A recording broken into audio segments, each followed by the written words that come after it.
आज एक बहुत ही अहम टॉपिक पर बात करने जा रहा हूं, निहायत ही जरूरी और अहम टॉपिक। वो क्या है? वो है देवबंदियत और बरेलवियत क्या है। बहुत सारे लोगों की तरफ से ये सवाल आ रहा है कि ये असल क्या झगड़ा है, क्या मुसीबत है देवबंदियत और बरेलवियत का। तो आज मैं बड़े सादा अंदाज में और बहुत ही आसान अल्फाज में इसकी हकीकत को समझाऊंगा और खुद आप फैसला करेंगे कि हक और बातिल कौन है। देवबंदियत की मैं 3 तारीफ कर रहा हूं आपके सामने कि देवबंदियत क्या है। इसके बाद आपका ज़हनी खलजान बिल्कुल साफ हो जाएगा। देवबंदियत क्या है?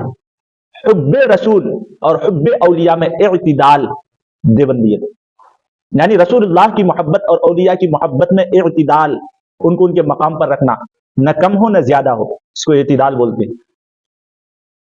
और इसके बिलमुकाबिल बरेलवियत हुब्बे रसूल और हुब्बे औलिया में गुलू का नाम बढ़ा चढ़ा कर अपनी तरफ से बताना, ये बरेलवियत है, जो कि गलत अकीदे। कभी कभी ये औलिया के साथ इतनी मोहब्बत का इजहार करते हैं कि अंबिया, और कभी तो अंबिया से भी आगे बढ़ाकर अल्लाह का दर्जा दे देते हैं और बराह रास्त वलियों से मांगना शुरू कर देते हैं। ये बात कोई ढकी छुपी नहीं है, आप रोजाना मुशाहदा कर रहे हैं।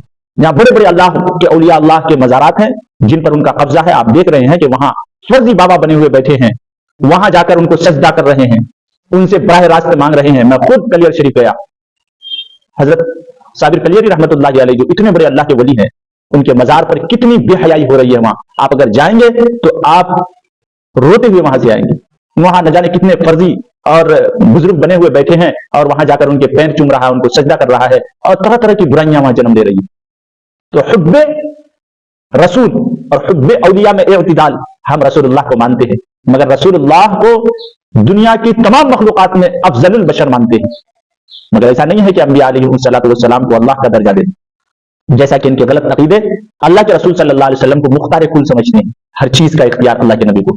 हम कहते हैं कि ये मुख्तार सिफत अल्लाह के साथ खास है, अल्लाह को हर चीज का इख्तियार है। अंबिया चूंकि मखलूक है, वो खालिक नहीं है, और ये सिफत सिर्फ खालिक के साथ कायम, मुख्तार कुल होना। हाँ, कुछ चीजों का अल्लाह ने इख्तियार दिया था। इसी तरह हाजिर व नाजिर हर जगह मौजूद है अल्लाह के नबी सल्लल्लाहु अलैहि वसल्लम। ये उनका अकीदा है बरेलवियत का कि हर जगह अल्लाह के नबी सल्लल्लाहु अलैहि वसल्लम हाजिर व नाजिर है। यही वजह है कि जब वो मिलाद शरीफ करते हैं, अचानक खड़े हो जाते हैं कि हुजूर तशरीफ ला रहे। अकली नकली हर एतबार से कितना बेबुनियाद बेसनद बातें हैं। अगर हुजूर अकरम सल्लल्लाहु अलैहि वसल्लम को हाजिर व नाजिर आप मानते हो, तो हाजिर व नाजिर का मतलब है कि हर जगह मौजूद है, हर वक्त मौजूद है। तो फिर अचानक खड़े होने का कि हुजूर तशरीफ ला रहे हैं, ये कितनी अकली एतबार से भी गलत है, नकली एतबार से तो गलत है। ये कोई कुरान और हदीस से कोई सबूत नहीं है, न सहाबा ने, तबी ताबीन ने, किसी कहीं से भी। और अकली एतबार से इस वजह से भी कि जब अल्लाह के नबी सल्लल्लाहु अलैहि वसल्लम को हाजिर व नाजिर मानते हो, अदब में खड़े होते हो, तो हाजिर व नाजिर का मतलब है कि 24 घंटा हाजिर व नाजिर है। तो आप खड़े रहे हर वक्त, न सोए, न बैठे, न खाए, न टेक लगाकर सोए, क्योंकि हुजूर है आपके सामने। तो ये अकली एतबार से भी गलत है। हाजिर व नाजिर होने की सिफत अल्लाह के साथ खास है, इसलिए हम अल्लाह के नबी सल्लल्लाहु अलैहि वसल्लम को उनके मकाम जो मर्तबा है अल्लाह ने दिया है कि तमाम मखलूकात में सबसे अफजलुल बशर अल्लाह के नबी सल्लल्लाहु अलैहि वसल्लम है। उनके मकाम और मर्तबे को मखलूकात में कोई नहीं पहुंच सकता है। लेकिन बरेलवियत क्या है? मैंने कहा वो अंबिया में भी गुलू करते हैं और औलिया में भी गुलू करते हैं, अपनी तरफ से बढ़ा चढ़ाकर औलिया को नबी का दर्जा देना, नबी को अल्लाह का दर्जा देना, ये उनकी सिफत। एक तारीफ मैंने की।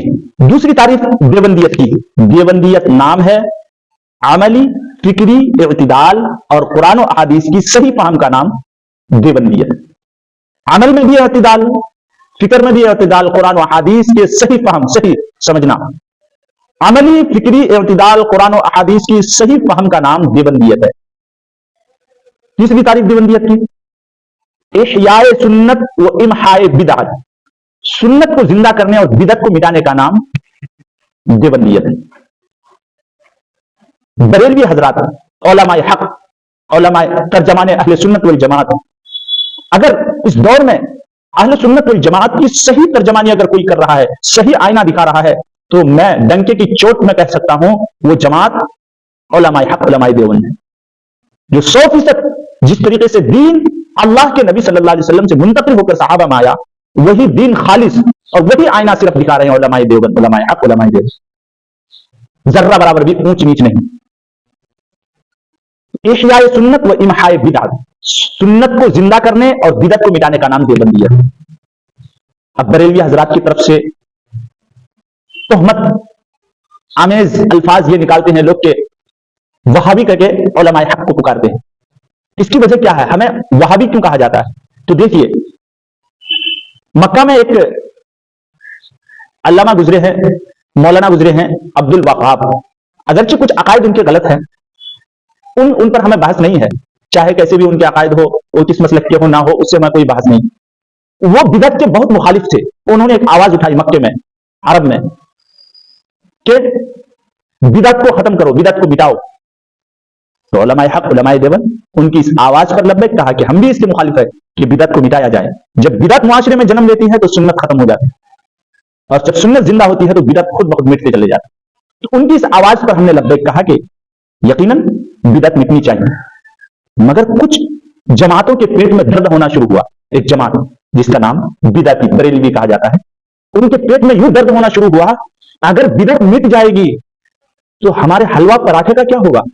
हमारा जो बिजनेस चलता है अपनी कौम को गुमराह करके पेट पालने का, वो कैसे चलेगा? बताइए।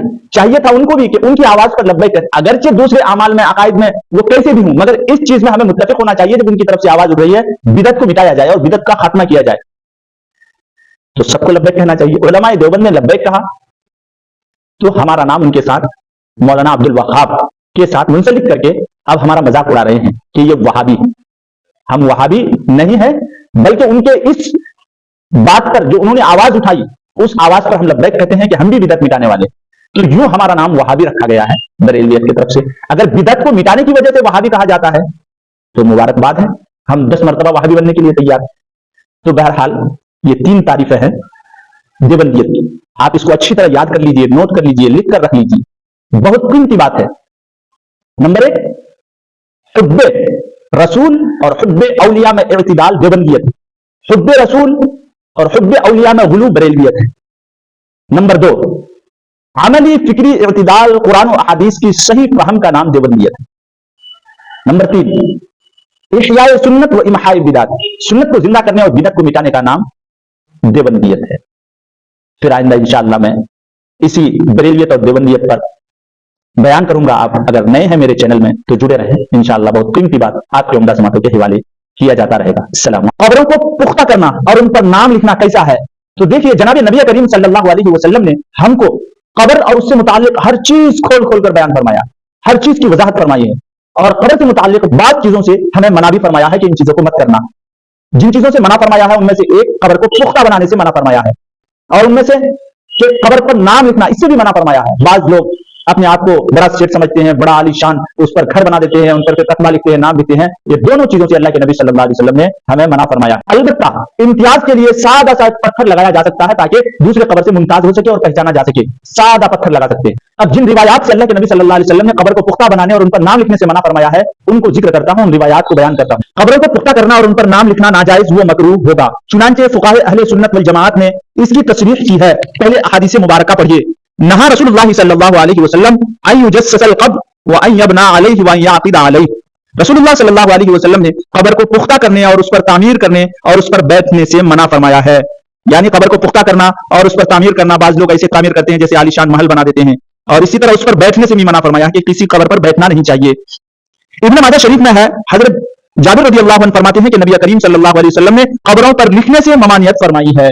तिर्मिज़ी और मुस्लिम शरीफ में है, हजरत अली रदियल्लाहु अन्हु ने हजरत अबुल हयात असदी रदियल्लाहु अन्हु से फरमाया कि तुम्हें इसी काम पर भेजता हूं जिस काम पर रसूलुल्लाह सल्लल्लाहु अलैहि वसल्लम ने मुझे भेजा था, वो ये कि किसी बड़ी ऊंची कब्र को बराबर किए बगैर ना छोड़ो, ना किसी मूरत को बगैर मिटाए रहने दो। तिर्मिज़ी शरीफ में है, नहा रसूलुल्लाह सल्लल्लाहु अलैहि वसल्लम अन युजस्सल क़ुबूर व अन युक्तबा अलैहि व अन यबना अलैहि व अन तुता। रसूलुल्लाह सल्लल्लाहु अलैहि वसल्लम ने कब्रों को पुख्ता करने, उन पर लिखने और उन पर तामीर करने और उनको रोंदने से मना फरमाया। रोंदने का मतलब यानी उस पर चप्पल पहनकर चल रहा है, उसे इधर उछल कूद कर रहा है कब्रों के ऊपर, इससे मना फरमाया। मुस्लिम शरीफ के शारे इमाम नववी रहमतुल्लाहि अलैह लिखते हैं, इन्ना सुन्नता अन्नल क़ब्र ला यरफ़उ अलल अर्दि रफ़अन कसीरा बल यरफ़उ नहु शिब्रिन। सुन्नत यह है कि कब्र जमीन से ज्यादा ऊंची ना हो, बल्कि सिर्फ एक बालिश्त के अंदाजा की ऊंचाई हो। जिस तरह जन्नतुल बकी में आप देख रहे हैं कि उसमें कोई कब्र पुख्ता नहीं है और कोई इतनी ऊंची नहीं है, बस एक बालिश्त ऊंची है। मगर एक जमात है जो कब्रों को पुख्ता करने और उन पर नक्श निगार, उस पर तरह तरह के नाम लिखना और क्या क्या लिखने को फख्र समझते हैं और इसको सुन्नत समझते हैं, इसको दुरुस्त समझते हैं। आप खुद समझ सकते हैं कि वो कौन सी जमात है अल्लाह अमल की। तो कब्रों पर आजान देना कैसा है, अहम मसला है। बाज लोग मय्यत को दफन करने के बाद قبر پر آزان دیتے ہیں. بعض لوگ سے مراد کون ہے آپ اچھی طرح جانتے ہیں. تو بعض لوگ کہتے ہیں کہ میت کو دفن کرنے کے بعد قبر پر ہم آزان اس لیے دیتے ہیں کہ شیطان مسلمان کا کھلا دشمن ہے, وہ قبر میں داخل ہو کر مردے کو بہکاتا ہے, اس لیے ہم قبر پر آزان دیتے ہیں. یہ کتنی جہالت, کھلی ہوئی گمراہی اور بدعت و خرافات ہے. شیطان مردے کو بہکاتا ہے قبر میں داخل ہو کر, اور پھر دلیل میں پیش کرتے ہیں کہ حدیث میں ہے کہ آزان کی آواز سن کر شیطان بھاگتا ہے. تو ہم اس لیے آزان دیتے ہیں تاکہ شیطان قبر میں داخل ہو کر مردے کے ساتھ شرارت نہ کرے اور شرارت سے محفوظ. ترجمان اہل سنت والجماعت علماء حق علماء دیوبند کا کہنا ہے کیونکہ قبروں پر آزان دینا نہ تو نبی کریم صلی اللہ علیہ وسلم سے ثابت ہے, نہ صحابہ سے ثابت ہے, نہ تبع تابعین سے ثابت ہے, اس لیے دین کا حصہ نہیں ہے, اس لیے ہم آزان نہیں دے سکتے ہیں, اور آزان دینا درست بھی نہیں ہے.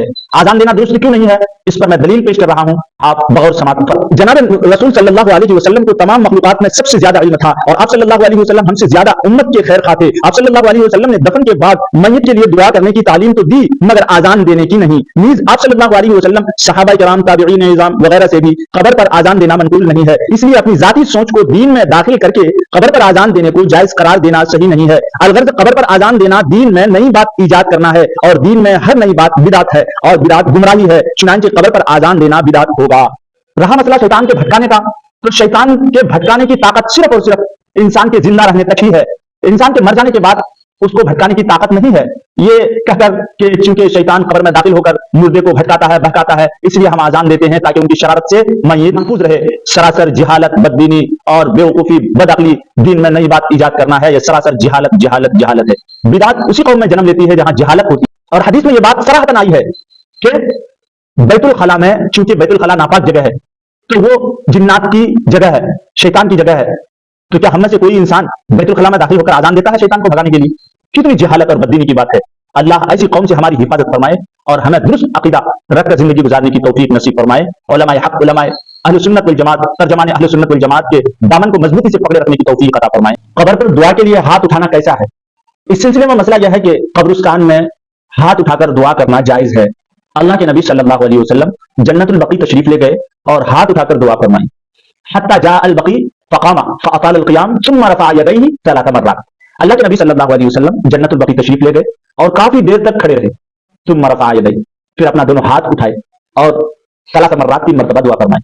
تو اس حدیث سے قبرستان میں ہاتھ اٹھا کر دعا کا ثبوت ملتا ہے, جائز ہے.